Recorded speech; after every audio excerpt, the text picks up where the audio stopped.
The Joe Rogan Experience. What do you think the UFO phenomenon is? Yeah. So I think, first of all, that there are a lot of different varieties of it. But when we look at, like we were looking at the Francis of Assisi and the kind of historical things and the abductions and things like that, I think that it's been around for a long time, and that these are things that are in communication with us. So I used what I do in my book, both the books that I wrote about this, is I talk to people who I think represent thousands of people. So each person in the book represents thousands, if not more, maybe many thousands of people who have had experiences and the ways in which they interpret them. So all of the people seem to have had experiences where now what they want to do is they actually want to work for justice in different ways. Like Jose, the veteran in my book, he's working with young people and helping them deal with being addicted to social media and things like that, and helping them get through life, which is really hard right now. And that's what he's doing. And then you look at Dr. Whiteley, right? So she's working in this space where she's trying to, help people deal with the fact that they're seeing things that, that could down planes and things like that. And she's helping people talk about that. She's helping people. Each person is somehow doing what I'm suggesting that I think is an out to this kind of structural injustice that we see. So I think that this is a transformational thing without the drugs, is what's going on. Like some kind of massive experience that people are having, and now it's getting out, and people are being able to talk to each other through Reddit communities and, different types of social media. So it is, we did see, religions when they become viral at one point.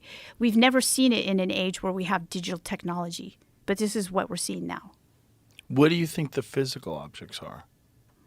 Well, okay, so this is something that's very interesting. We just looked at the Shroud of Turin. I believe that there are these, I would call them, and this is just my own non-scientific term, interdimensional objects. They're objects that have characteristics of our dimension and some other dimension. So some other dimension has the capability, or something from some other dimension has the capability of transporting a physical object into our realm. Or even imprinting onto a physical object. Yeah. How so? Well, I don't know. I mean, I think What that's do you mean by, what does that mean, imprinting onto a physical object? So with the Shroud of Turin, Okay. we see the imprint of, the image and... If it's real. Yeah, if it's real.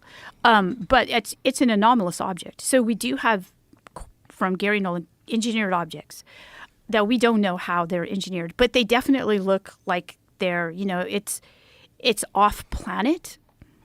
I would call the kinds of things that we see in the historical record interdimensional types of things. Now, how? I don't know, Joe. Okay, so I just don't know. But I do think that scientists in the government know that these things exist, and they would like to figure it out. And so part of disclosure, the disclosure movement, is outsourcing this and trying to get as many people as possible to help in figuring it out. What do you think when they use the term donations?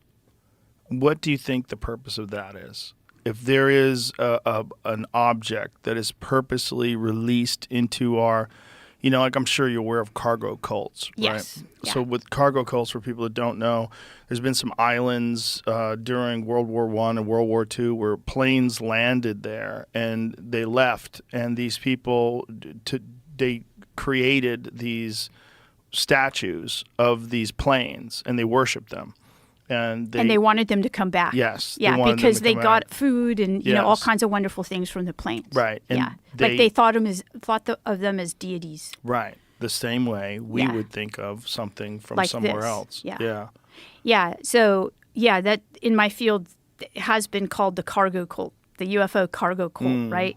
And obviously, Tyler and James view these parts as donate. They called it the donation site, right? So giving it the idea is that just one theory? Yeah. That's just one theory. Are there other theories that there's a biological organism that encounters a lightning storm and it actually crashes and there's physical bodies? Oh yeah, that there is that. Yeah, there's that. Yeah. Going What's your around. take on that? Because that's one of the things that Grush talked about and some of the other people talked about, that there are biological things that have been recovered.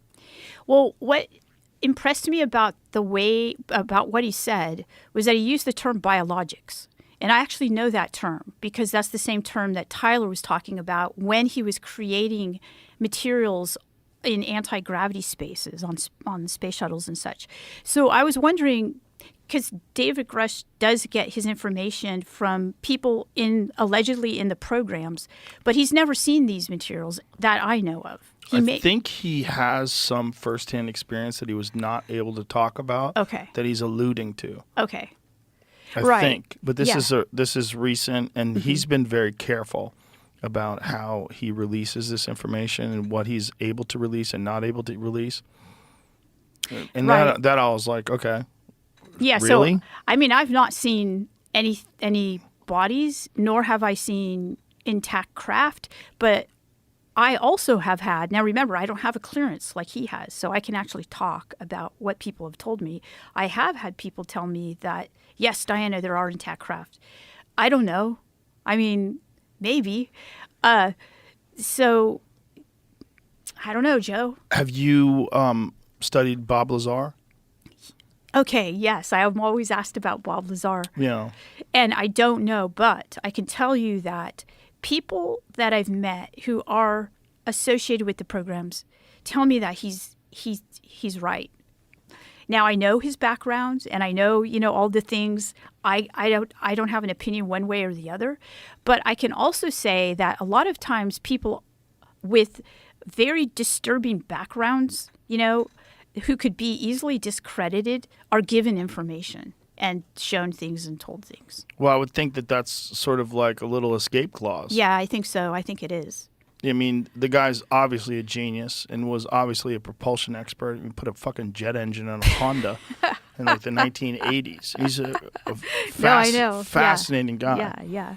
And, he claims that there's some element that exists in other places in the universe, which leads me to believe, not even to believe, but so here's the question. Are some of these things from other planets?